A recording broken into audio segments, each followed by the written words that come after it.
హెచ్చరిక, దైవజనుని హెచ్చరిక. నేను బైబిల్ను చదివి డిక్షనరీలు చదివి 2555 పదాలకు అర్థం చేసుకుందాం అని బైబిల్లో ఉన్న 2555 పదాలకు ఏ మీనింగ్ ఉంది, పౌలు అంటే ఏమి అర్థము, పీటర్ అంటే ఏంటి అనేది గ్రీకు పదాల్లో నుంచి వచ్చిన అర్థాలను ఎక్కడెక్కడెక్కడో పుస్తకాలు చదివి సేకరించి ఒక చిన్న పుస్తకంగా తయారు చేశాను. అలాగే 66 పుస్తకాల్లో క్రీస్తు, ప్రతి పుస్తకంలో క్రీస్తున్నాడు, ఆది కాండ నుంచి క్రీస్తున్నాడు. ఇప్పుడే వచ్చాడు మీ క్రీస్తు, ఇప్పుడే వచ్చాడు మీ క్రీస్తు అని తెగ అరుస్తున్నారు మనుషులు. మన సంఘస్థుల్ని మనం బలపరుచుకోవాలి, వాళ్ళ దగ్గరికి వెళ్ళి అరవక్కర్లా. పిచ్చి అరుపులు అరిపే వాళ్ళకి నువ్వు పిచ్చోడు రా అని అర్థం చేసుకునే విశ్వాసం మన సంఘంలో ఉంటే చాలు. మనం వాళ్ళతో వాదించి వాళ్ళని రూఢిపరచాల్సిన అవసరం లేదు. వాళ్ళు చెప్పేది నిజం కాదని మనం తెలుసుకుంటే చాలు. కాబట్టి బైబిల్ చదవండి, నోట్ చేసుకోండి. If you carry A notebook, ఒక నోట్బుక్ పెట్టుకోమంటే ఎవరు పెట్టుకోవటం లేదు ఇప్పుడు. ఒకవేళ మీ బైబిల్తో పాటు ఒక నోట్బుక్ ఉండి ఏ రోజుకు ఆ రోజు ప్రభు ఇచ్చిన సందేశాలు రాసి పెట్టుకోవాలి. అప్పుడు దేవుడు చేసిన అద్భుతాలు అర్థమవుతాయి. దేవుడిచ్చిన ప్రామిసెస్ అని ఒక పుస్తకం రాసి పెట్టుకున్నాను నేను. ఆ వెనకాల పేజీలో అది ఎప్పుడు నెరవేరింది, ఎలా నెరవేరింది అని రాసి పెట్టుకున్నా. ఏంటంటే ఒక 10 సంవత్సరాలు అయిన తర్వాత అది తీసి చూస్తే ఎంత ఆశ్చర్యంగా ఉంటుందంటే, ఎంత ఆనందంగా ఉంటుందంటే, మాట ఇచ్చినప్పుడు మనకు అర్థం కాలే దేవుడు వాగ్దానం ఇచ్చినప్పుడు, కానీ ఇది ఎలా ఫుల్ఫిల్ అయింది, నెరవేరింది అని చూసినప్పుడు దేవుని మీద కృతజ్ఞత, విశ్వాసం పెరుగుతుంది. బైబిల్ చదువుతున్నప్పుడు వ్యక్తిగతంగా మన హృదయానికి అవసరమైన దాన్ని తీసుకోవాలి. బైబిల్ చదివినప్పుడు ఈరోజు బైబిల్ పఠనంలో నేనేం నేర్చుకున్నా, ఒక మాటలో చెప్పాలంటే విశ్వాసం, ప్రేమ, క్షమాపణ, పాప ఘోరత్వం, ఏదో ఒకటి వస్తుంది. ఈరోజు బైబిల్ పఠనం ద్వారా దేవుడు నన్ను ఏ విషయంలో హెచ్చరించాడు, నాలో ఏదైనా తప్పు ఉందా, లోపం ఉందా, ఈ వాక్యం ద్వారా నా మనస్సాక్షి ఏదన్నా గద్దిస్తుందా, ప్రశ్న వేసుకోండి, దానికి సమాధానం రాసుకోండి.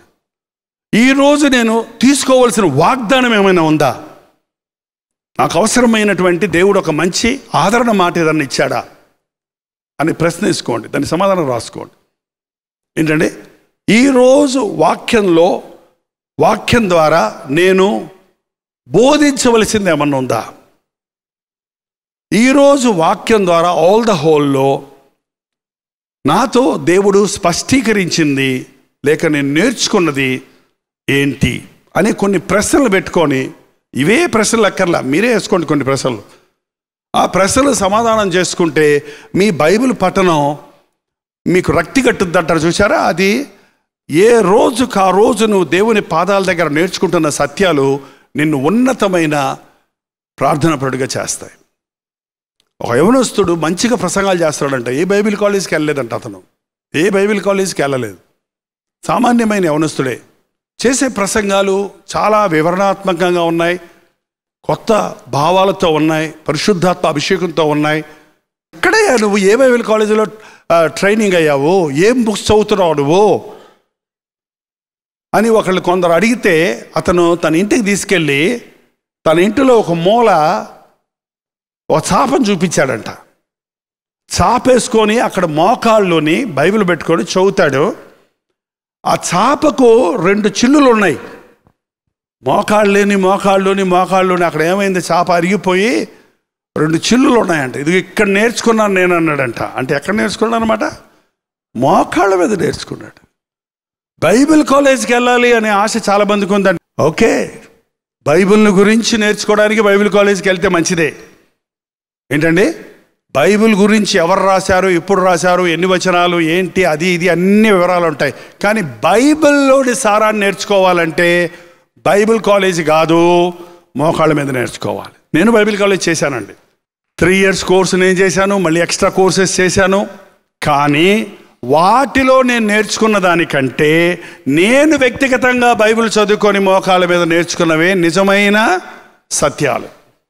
కాబట్టి ఇది చాలా ముఖ్యం. అది ఉంటే తప్పులేదు, కానీ అది చేసి సేవ చేస్తారంటే మాత్రం సరిపోదు.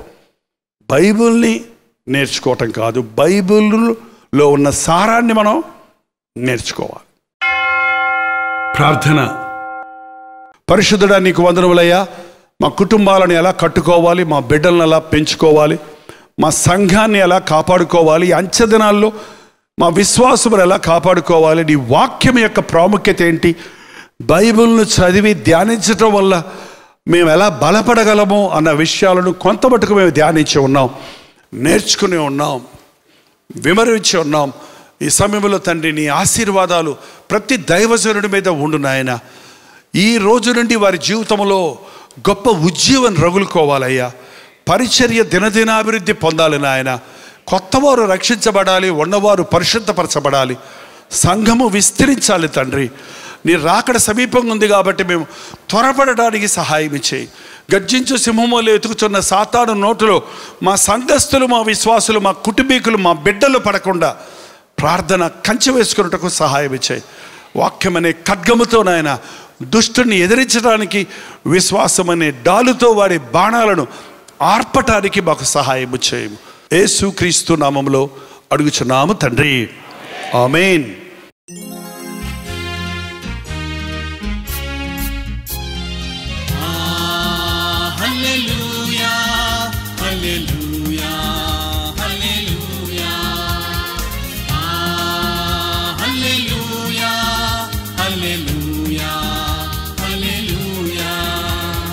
కలువరి ప్రేమే మధురం, కలువరి ప్రేమే మధురం, కలువరి ప్రేమే మధురం, కలువరి ప్రేమే మధురం. హల్లెలూయా హల్లెలూయా హల్లెలూయా హల్లెలూయా హల్లెలూయా హల్లెలూయా.